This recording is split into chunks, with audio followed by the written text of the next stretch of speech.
all decisions from this point forward are based on this behavior is not going to change. Because for the longest time, folks were holding on to maybe when the kids are out of the house, maybe when they get the promotion, maybe when we move to our own place, maybe when we get the bigger house, maybe, all that's future faking, like maybe someday, the hope, the hope, the hope. Part of the work is very delicately lifting the hope out. So no more. This is not going to change. You don't have to leave because that's not an option for everyone. But you're no longer going to play the game of what can I do differently to get them to behave differently, because the answer to that is nothing. Well, hello there, and welcome to this episode of the Terri Cole Show. Wow, this episode is fire. That's all I'm saying. I interviewed Dr. Ramani. Many of you I know her work. I'm obsessed with her. She's so great. She has a book coming out in 7 days called It's Not You, Identifying Healing from Narcissistic People. And you guys, listen, we know there is so much talked about on the interwebs about narcissism, about, who's a narcissist, narcissistic personality disorder. And so many people who are talking about narcissism do not know shit about narcissism. But Dr. Ramani really does. She makes it so accessible. She is so smart. I found her on her YouTube channel a bunch of years ago, and I became obsessed because I was like, wow, nobody is talking about this in this accessible way. So I'll tell you a little bit about her. She's a licensed clinical psychologist in LA, professor at California State University, founder of a million training and consulting things, has done academic research for many, many years. So she really started getting into narcissism in like 2004, wanting to understand why the therapeutic community was not talking about it the way that she was. She has other books that are out, but this book I actually really love this book called It's Not You, because I got an early copy of it and it's just wonderful. And she's really been the one who's been speaking widely about the impact of narcissism on mental health, relationships, and in the workplace.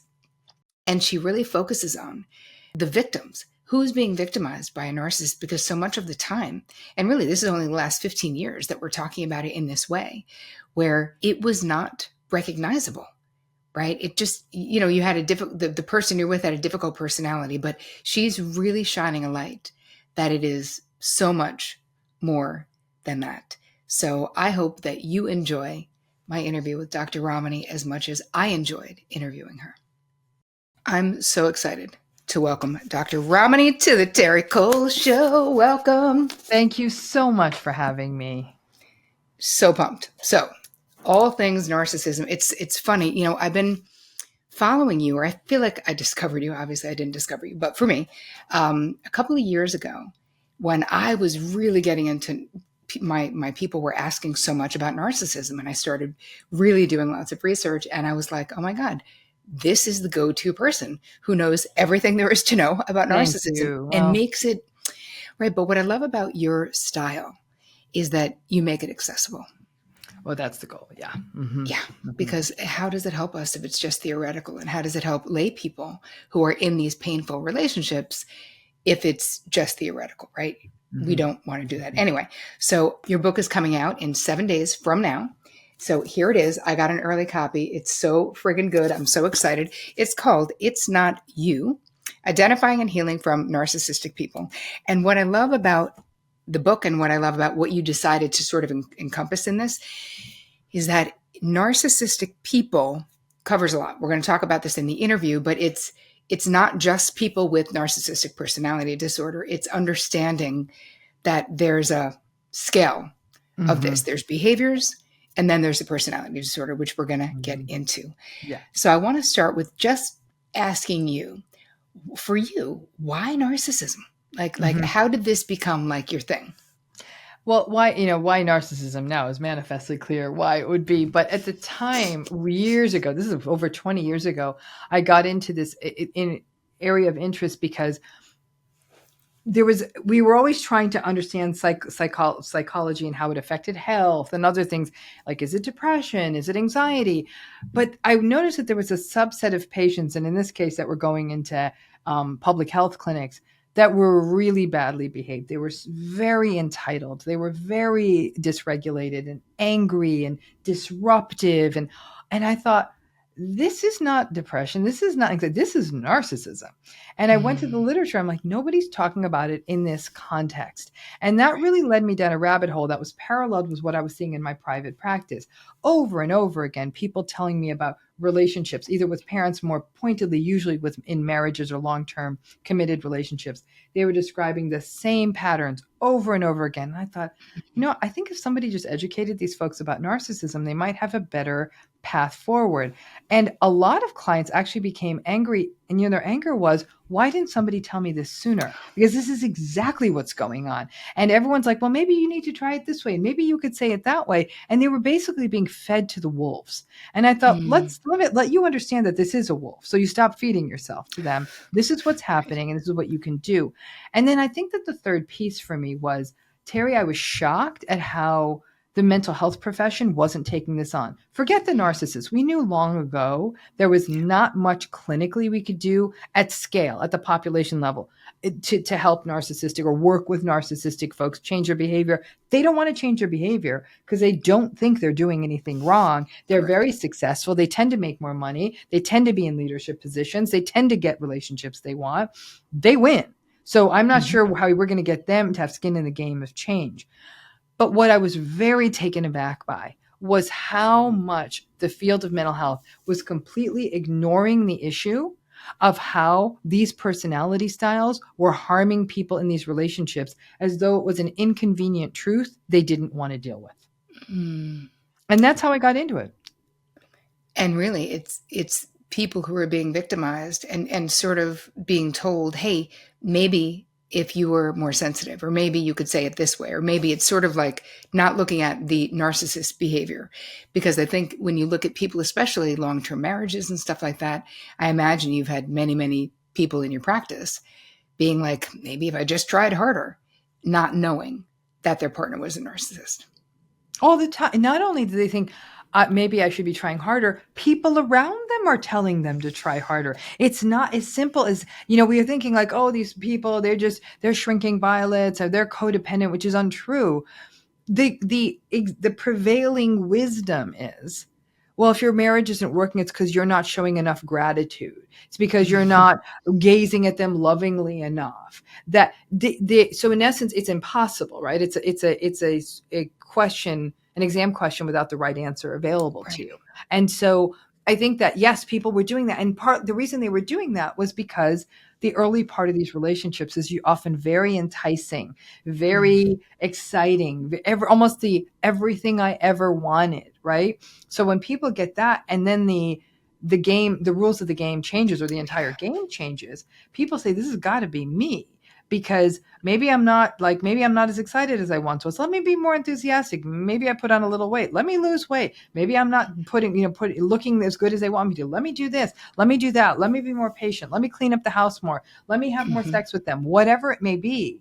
But they don't understand that that's not what, there's nothing you can do. The personality is the personality. And the Yeah. reason narcissism is such a vexing style is that it is a style where it's a tactic, right? They use tactics all the time, that Mhm. their consistent core self is deeply insecure, combative, wants to be in power, control, dominating, needs a lot of admiration, all of that. That's consistent. Mm. So they switch up the rules once they have you where they want you. And that's the thing that people don't understand. So my belief always was that if we could educate people, they'd know what they're up against. And at a minimum, Terri, at a minimum, they'd stop blaming themselves. My Right. recipe has never been you have to leave or anything like that. It's stop blaming yourself. This is Yeah. a them thing. That's why the book's called It's Not You. Right. Exactly. And really, what you're describing is the love bombing phase of Mm-hmm. the relationship, where Mm-hmm. there's all of this spark and beauty and amazing sex, and all of this, like this feeling of, you're the only one. You're the only one who can understand me. All the specialness, all the stuff that goes along with that. Because I've had so many clients sincerely trying to like get back to that, not knowing, until of course, once we talked about it enough, we figured it out. But like really trying to get back to that phase in the relationship. But as you said, for a lot of folks, that's a tactic. And my question to you is, do you think the narcissist is cognizant that they are love bombing someone? I think that no. So let me put it this way. They're not going to sit there and say, this is my tactic. They may say, oh, I got this figured out. I'll take her out for a few nice dinners, take her for a zip in my Lambo, and I got this one. So it would be more of an arrogance, but they don't. So it's like, of course I'm going to get the girl because I'm so great, right? That would be sort of an arrogance, but they're not framing it as love bombing. Love bombing's a tactic. Right. And by definition, because to call something love bombing carries with it the unspoken truth that it can't last forever. And what's coming up next, the devaluing, the discarding, all of that, they're not going to fess up to that because they think they're wonderful, that they don't do such terrible things. Right. But it is, so they don't really, I think that it's for them the motivation to be viewed as the best, the most wonderful, the coolest, the greatest ever, that love bombing is part of that, but it's very destabilizing for the other person. I actually don't think that the narcissistic person is clever enough to understand the destabilization it results in. It does destabilize people because it is very fairy tale. What narcissistic people are very good at is they are very socially smart. They can read a room, believe it or not. They can read it, but they have no empathy for it. They don't care about it.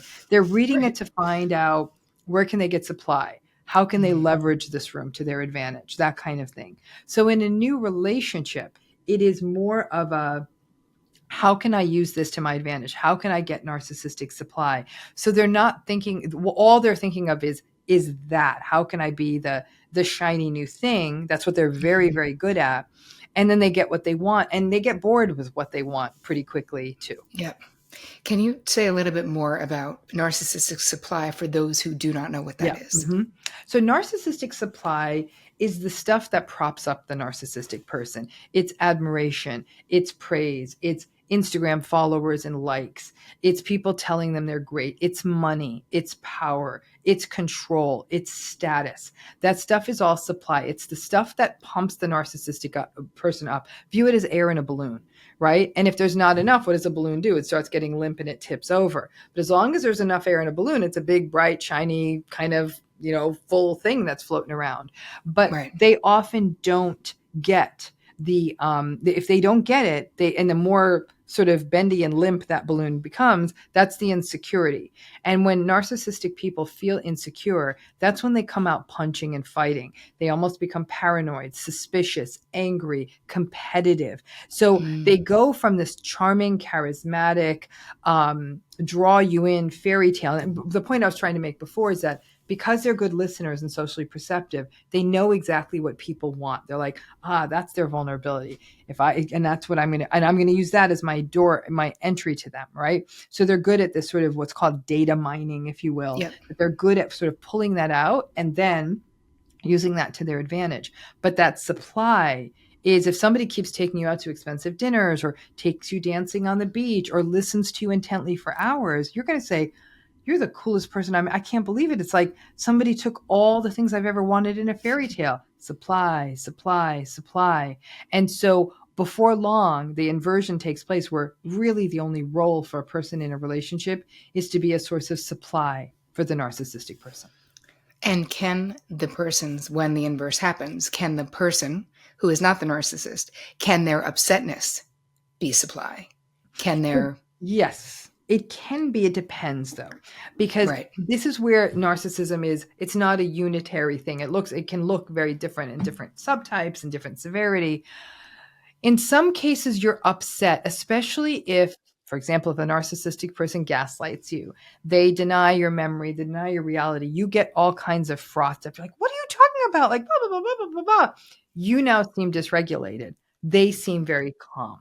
And their calmness against you, like, blah, blah, blah, blah, blah, blah, blah, it gives them a sense of superiority. Look at how in hand I am. Look at how well controlled and managed I am, right? And so that juxtaposition is why your upsetness can be supplied, but not always. If your upsetness, for example, is creating noise in their day that they don't want, let's say you get upset, not at a time they want you to, you're upset about work. You're upset about something, an argument you had with someone. You're like, I'm so upset. I can't believe what happened. And they're like, why are you wasting my time with this? Like, Yep. stop making noise. So your upset is only supply for them when it makes them feel superior. But if they view it as an interruption or an Yes. inconvenience, they want no part of it. Well, that's such a good distinction. That's such a great distinction. All right. So, question for you. Now, it seems like in the last, I don't want to say since 2016 or maybe before, it seems like a lot of people are talking about narcissism in a way that we weren't. Why do you think, from sort of a zeitgeist or from a socially collective consciousness point of view, why now or in the past? I mean, certainly 10 years, 5 years, 8 years. Well, I mean, politics changed, right? I think in politics is news, and the news changed, and we were using that word to describe a lot of people in politics because it was so overt. We really have had this phase shift in politics of cult of personality and, this performative politics, which has nothing to do about serving the people, has nothing to do about serving a constituency. It's about getting attention. It's about making noise. It's almost like a bunch of people who have not worked out their childhood issues at times that are just sort of like Yes. making a lot of noise they're like spoiled children who need attention kind of thing. Yep. And so and the problem is the way the media is organized now. It's no longer the evening news with Walter Cronkite. It's 24/7. And the noisier and almost, if you will, more entertaining someone is, the more airtime they're getting. The more airtime they're getting, the more they bubble up into the consciousness and they get elected into office, which becomes the ultimate bully platform in a way. And the other thing that changes social media, right? So we're in a society that does in some ways reward. Think of what an influencer is. Look at me, look at me, look at me, look at me, look at me. That's their job, is look at me, admire me, love me, buy my things. Narcissism's turned into a job. So that wasn't the case. Certainly narcissistic people have been around since time immemorial. As long as they were human beings, this personality style existed. But I think that the term was often very reserved in clinical circles. Many people mistakenly believed that narcissism was self-love because they would sort of simplify the myth of Narcissus who fell in love with his reflection and just assumed that narcissistic people were vain and liked themselves and were very superficial. Now, certainly those are qualities, but those aren't even the problematic qualities, right? Vanity, it's vapid, it's immature, it's stunted, but it's not harmful by itself. You throw in the stuff like the entitlement, the arrogance, the poorly regulated anger, the lack of empathy, the control, the selfishness. That list goes on and on and on. That's when it becomes a problem in a relationship. And really only the shrinks knew the full depth and breadth of what narcissism was. Back in the 1970s, it was God, I'm so terrible. Just the culture of narcissism, written by, and the author's name is now Christopher, and I'm missing the last It'll name. come to you. And so he wrote a book and that culture of narcissism book was sort of like in the 1970s was an interesting conversation about sort of the loss of community and the loss of a sort of some people outside of us. And it was on consumerism and all of that. That's where this conversation sort of started bubbling into the public mainstream. But what we have not talked about as much is how this hurts other people. We're so fascinated by the narcissists, we don't pay attention to the people being harmed. And in some ways, the narcissists aren't that interesting. They all work from the same playbook. I think we're shocked at what they can get away with. I think that is currently our political landscape, our corporate landscape, our celebrity landscape, is that if you're famous enough and enough eyes are watching you, you can get away with anything. And I think that's why we're in this era where narcissism is a word that's getting so much focus. Yeah, it's interesting. I find it very, I don't know, I protect myself a lot from the news. I read my news. Like I'm very like try not to torture myself, but this shift in political stuff, like, hey, it's never been great. I mean, politics are politics, right? We know that, Right. People are going to fight dirty. It's going to be rough. But the bold-faced lying, the being what happened before the 2016 election, you're just like, how is this still happening? Where are we? So I've really find that it makes sense that the conversation, of course, has gone here and now everyone in the world has been talking about it. So I appreciate that explanation. It's true that everyone is talking about it, but why I appreciate you, and it's not you, your new book, is because you're talking about it and you're an expert. And I think that a lot of the conversations that are out there are, people just picking up on the popularity Yeah. and people Yeah. who have no business and no knowledge. Right? I'm not saying you need to, you have to be right a 30-year veteran, but the bottom line is it's not helpful when every Mm, time someone is doing something you don't like, you think they're a narcissist because correct. obviously that ain't it. That's not true. So Yeah. let's talk a little bit about, can you define narcissism and narcissistic personality Mhm. disorder, just the distinction between the two? Yeah. So everybody has a personality. You have one, I have one, everyone listening to this has one, right?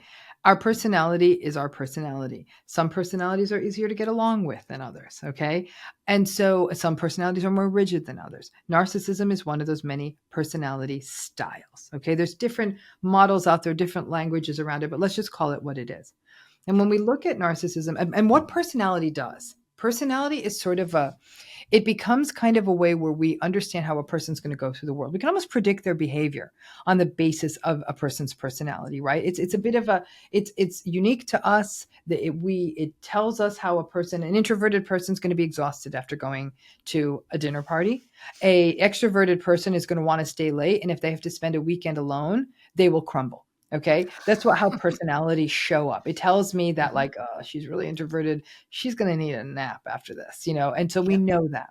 It's very similar with narcissism or any style. And narcissism is a personality style that's characterized by variable and low empathy, entitlement, grandiosity, Mm. arrogance, selfishness, chronically needing admiration and validation, being envious of other people, believing other people are envious of them, being grandiose, living in sort of a fantasy world.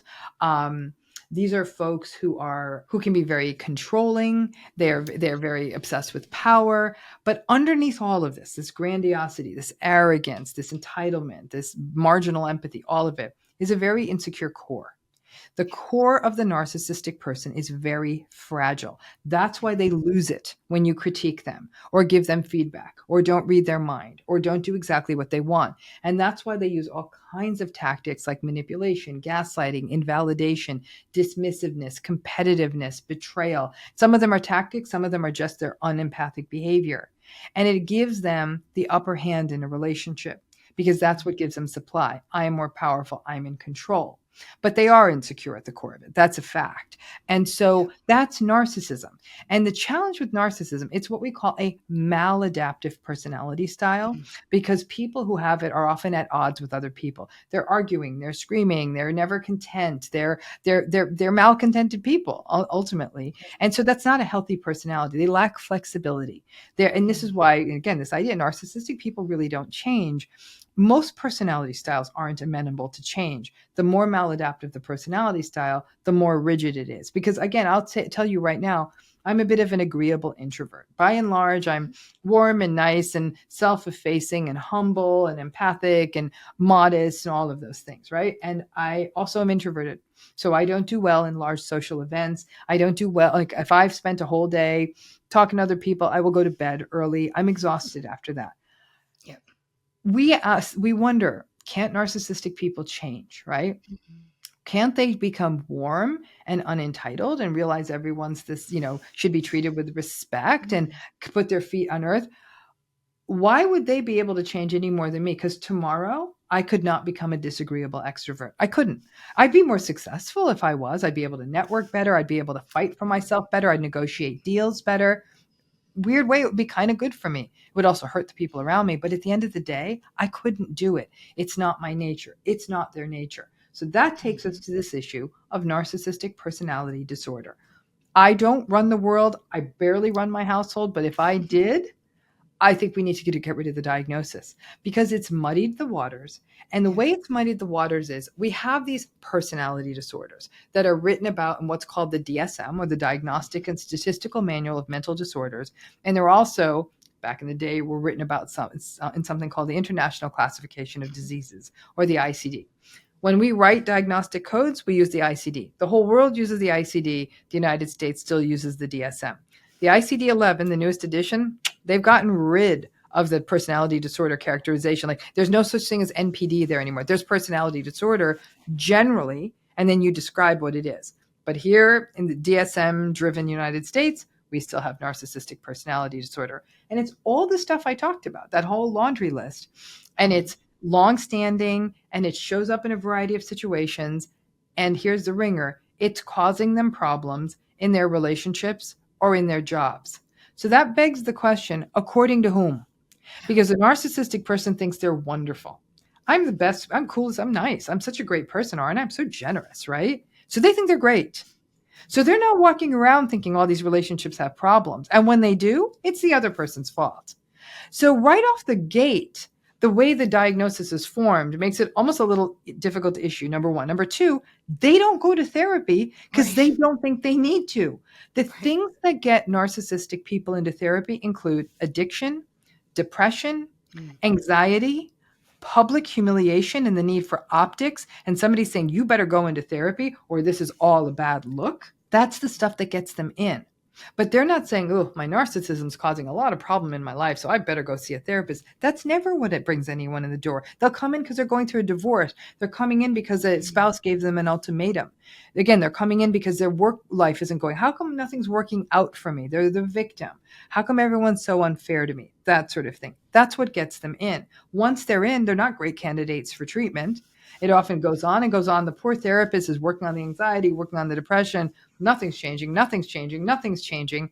And that often is a sign that we're dealing with narcissism. In order for somebody to get this diagnosis, they have to have met for a sufficient period of time with a licensed mental health practitioner, because you can't, this isn't a blood test. This is barely something we could figure out on our first session. It'll probably take us a good 3 to 4 sessions to be like, oh, now I see what I'm dealing with. Right? Yeah. Sometimes it's in your face, but that's the difference. And it's muddied the conversation because a lot of people who don't know better are going on all their social media platforms saying NPD, NPD, NPD. And it's a dangerous way to frame it because these people haven't been diagnosed. And then what it does, Terri, is it shuts down the entire conversation on narcissism, which is important for people to understand. But then you have a lot of people wagging their self-righteous fingers saying, you shouldn't diagnose someone you haven't met. I'm like, calling someone narcissistic isn't diagnosing them. I'm commenting on the pattern of their behavior. But we have to remember, just because someone's doing something we don't like, that doesn't make them narcissistic. So if your spouse or partner cheats on you, that's a terrible thing to do. I need more information to know if they're narcissistic. If a person is cheap and won't pay for your dinner, maybe they're narcissistic. I don't know. I need more information. Right. Just because we don't like somebody who might hold a different opinion than you and say, right, I don't agree with you, that doesn't make them narcissistic. No. Now, if they do all those other things, sure.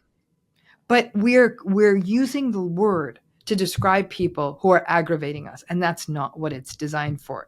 Or people are mistakenly using the term NPD without any evidence that this person has been diagnosed. And since the vast majority of people, I'm telling you now, most therapists won't even put it in their record because it's too stigmatizing a diagnosis. Yep. Same. Agreed. It's interesting, though, that the diagnostic system of the DMS is basically, we're depending on self-reporting from the narcissist. Like, correct. That's not going to happen. And the thing is, it's also flawed in that a lot of them they don't see it that way because they see it as the other people are the problem. If this person would just get on board, I wouldn't have a problem at work. They're jealous of me. That's why there's a problem at work. Like, they don't have insight into their illness. They don't have insight into their behavior. So yeah, this, I can see how this is problematic. And you're right. How, from a clinician point of view, it's, you really don't want to put down anything too stigmatizing, right? It's like, because it's going to be there forever, as we know. So let's talk a little bit. I'm most interested in what you're most interested in, which is helping people who are in these relationships become more empowered, suffer less, have less pain. Like, that's interesting. But briefly, because I don't love myself like focusing sort of on the narcissist, but I do think it's fascinating how people become narcissists. And I just quickly, if you would just tell us some of the childhood experiences that, and made or born. So your short answer is made. Okay. So let's just start there. It's made. Yeah. All of us are born with a temperament. That's the genetic part of our personality, right? And it's why you might have a little quirk that reminds people of an aunt you've never met, because there is a genetic element, okay, piece to it. But that's small. And that temperament is shaped by interactions with the environment, right?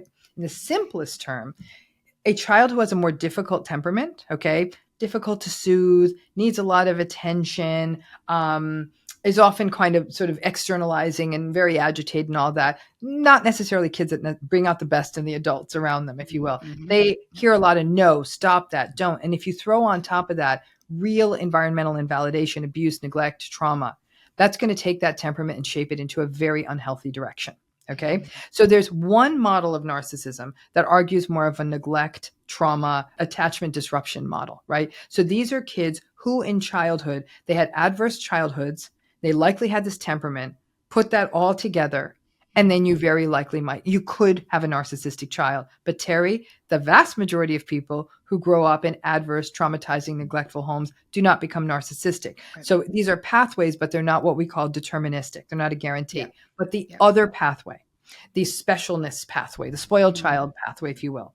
These are the kids who are told they're more special than any other child, right? It's not that you're special. You're more special than him and her, and you shouldn't have to wait in this line. And oftentimes these are narcissistic parents who hold these beliefs. They're entitled parents. So not only do you have the kid being told they're more special, they're often very overindulged, but they're often not having their emotional needs met. So they're very emotionally impoverished, but otherwise being told you're special, you're special. These kids may also internalize that, but to remain in that special position, they may have to be performative, get the straight A's, be the best soccer player, go into the line of work their parent wants, a narcissistic parent wants. Yep. And on top of that, they're watching this narcissistic parent behaving in an entitled manner. That's more of the spoiled child form of narcissism. Mm-hmm. I would argue that the kids who go through more of the trauma, neglect, adversity, who go on to develop narcissism, they become vulnerable narcissists who are more victimized, or malignant narcissists.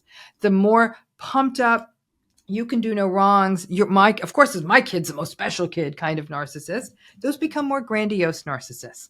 I actually think we can clinically do a little bit better work with those narcissistic folks who came out of the traumatic origins, because we can bring trauma-informed models to bear, and we might be able to make a dent. With those grandiose narcissists who come from the you're so special, forget it. You're never going to get there. And there is a distinction, and that's why we see some differences in the outcome literature with these folks. But they come from different pathways. But again, the vast majority of kids who are raised being told they're more special and the grandiose narcissistic parent also don't go on to become narcissistic. If anything, they grow up to become embarrassed. They feel ashamed and might even feel anxious. They knew that the whole thing was a conditional play. Like, as long as they performed the way dear old parent wanted, then everything was going to be fine. So that's how it happens. It's social developmental phenomenon. Wow. It's sort of fascinating where you do see it with parents. And it's funny. I had a client who had a narcissistic mother who was that way. And yet my client rejected that. Like, it was interesting. How do you as a child reject the mother being like, you shouldn't wait on this line, and the daughter, who was only 19, being like, why shouldn't I wait on the line? Like, actually just her own personality, she didn't get sort of sucked into that. And she did have other caregivers growing up that were more normal, so fine. But I find it interesting that people can go either way. Yes. So what do you say, to people who are in this situation? Because I hear from so many people who've left narcissistic relationships, but are still suffering from what they experience. Like, what is the healing process like? So the healing process is, step one is to understand what it is you're dealing with. Education becomes huge. A person has to understand what this personality style is about. And even at that stage, there's a lot of resistance. People feel like they're being disloyal, that they're being mean, that maybe they're the problem for even thinking about someone they're supposed to love through this negative light. But the first sort of pulling yourself over the wall is radical acceptance. It's, this is what this is. And the biggest piece of radical acceptance is their behavior is not going to change. Listen, a lot of people say they're not going to change. Sure, you're right. But for many people, hearing that they're not going to change feels like a sense of hopelessness and futility they're not ready to sign up for. So I'll say, forget them. It's their behavior. And frankly, it's their behavior that's affecting you. You can't see their internal processes, right? Exactly. All you can see is how it's coming out at you, and that's behavior, and that behavior is a problem. I can tell you now that behavior is not going to change. So All decisions from this point forward are based on this behavior is not going to change. Because for the longest time, folks were holding on to maybe when the kids are out of the house, maybe when they get the promotion, maybe when we move to our own place, maybe when we get the bigger house, maybe. All that's future faking, like maybe someday. The hope, the hope, the hope. Part of the work is very delicately lifting the hope out. So no more. This is not going to change. You don't have to leave because that's not an option for everyone. But you're no longer going to play the game of what can I do differently to get them to behave differently, because the answer to that is nothing. That's radical acceptance. After a person starts the process of radical acceptance, and that can take a long time, and it's not just radically accepting that their behavior is not going to change, it's also that the way it affects you is also not going to change. Just because you radically accept doesn't mean that someone screaming at you is going to hurt any less. It hurts, and it hurts a lot. So that's the other thing people have to say, well, how come I radically accept? And it bothers me when they say these things. I say, because they're saying bothersome things. I mean, I don't want you to lose that part of you. Like that part of you also is like a good index of what's okay and what's not. So you're basically teaching a person this is unacceptable and it's not going to change. Then people hit the tsunami of grief. It is a tidal wave of, this is my parent. I don't get a second chance at childhood. I had thought maybe one day I'd have a relationship with my parent. I thought I was going to grow old with someone. I wanted my kid to grow up with two parents. I wanted to come from a close-knit family. The grief over the losses, the grief over the loss of hope, the grief over the loss of innocence, all those losses, they hit a person like a ton of bricks. And there can be a real, that's when it's almost hardest to hold on to the client. But the other thing that's happening is they are seeing things more clearly. And where the grief is, at least they're no longer nearly as much personalizing some of the things happening in the relationship. And from that point forward, the hardest work is what I really call the excavation, is it's a person pulling their true self out of the relationship. If you grew up with a narcissistic parent, it was a true self that never even got to develop. If you didn't grow up with a narcissistic parent, but you got into narcissistic relationships in adulthood, like a long-term committed relationship or a marriage, it's how much your identity got co-opted by this relationship. And much as we see like the dinosaur people or the archaeologists taking little tiny brushes and brushing away, you're psychologically doing that with yourself. Like, what do I like? What don't I like? Who am I? What do I stand for? The narcissistic person is such an indoctrinator that by the time they're done with you, you like what they like, you don't like what they don't like, you go along. It's the only way to survive in these relationships. So the taking back of oneself and developing the authentic self is sort of the big final piece of the healing. And that is not easy. What I'm describing takes years. And for some people, the harms of these relationships, while I believe people absolutely can and do heal from these, there are wounds that people carry in the long term. And instead of being, oh, I'm always going to be damaged, it's more of a, you can find meaning and purpose there. You can dip into that and say, this has made me so much more aware of how I treat other people. This has made me, so much aware of how why I struggle with some of the things I do. I think of how cruelly survivors talk to themselves, like, oh, I'm so dumb. I can't believe I can't do this. I freeze every time they put me on camera, kind of thing. And I'll talk about how, like, this is really overwhelming to be examined this way. And could it be that the way you were humiliated by the narcissist is causing this trauma response of freezing? And can you be kinder to yourself when you think of that way? And then we build this muscle of self-compassion by people understanding how these responses were often a way of seeking safety and what were really dangerous relationships that they had to convince themselves were safe. Yeah. Wow. You guys, you got to get this book. It's called It's Not Thank You. you. I have another question for you, though. Identifying Healing from Narcissistic People. Dr. Ramani, I ask lots of people, so I'm going to ask you as well. Personally, what has been your most challenging boundary struggle, and how did you overcome it if you have? I think, probably my most difficult boundary struggle would be, I think a lot of it is family of origin type stuff, right? I grew up in a culture that duty and obligation were very much part of the role of a daughter. And so to see people through this kind of perspective of like, this behavior is not going to change. This behavior is not okay. I need to distance myself. Like it was every bit of my intergenerational DNA was telling me, how dare you? right? So it is still something I struggle with. And I understand, I'm much more self-compassionate, understanding sort of the cultural messaging around what I'm doing, but how important it is to do it. I still struggle with guilt and grief around it. And so even though I think the challenge with setting a boundary is that it's the answer to everything. It can actually open up more pain. It may be essential. It may create that space for healing, but it's not a fix-all, if you will. It's not a magic pill. It can actually, like I said, create more pain, which is why a lot of people don't set boundaries. And so, I think for me, it is understanding this in a context of the intergenerational leaps, the intergenerational harms, why this is so difficult. So when I do slip, I don't honor the boundary. I let myself get sucked in again. Instead of saying you're so weak, I can say it's a wonder you even stepped out for a minute. So I think it's really sort of switching that paradigm of we're all trying to swim against a current or out of a riptide, and it's trusting that riptide to push us back to shore safely, but we try to swim out of it and we exhaust ourselves and we're like, oh my gosh, I almost drowned myself. But when I do it, I almost have to say, like, listen, this is almost ancestors talking to me. Like, this is old. And then I course correct. And that opportunity to course correct is always there for us. Boundaries are a daily inside job. I'm not setting a boundary with these people. I'm not saying don't do this with me, don't say this with me. It's all internal. Because if you try to set a boundary with someone who's narcissistic or antagonistic, it's never going to work. And I think it's actually unsafe guidance to give people. Oh yeah. I'm always like distance, when it comes to people always asking me like, should I set these harsh boundaries? I'm like, no, with this dangerous person, I would think no. But what are you willing to tolerate? How can you protect yourself emotionally? What space can you create? What access can you remove? Who is in your VIP section that maybe shouldn't be there, right? Maybe we move them to the mezzanine and they have less access to your most tender heart, All right, so tell people where they can find you, where they can get your book.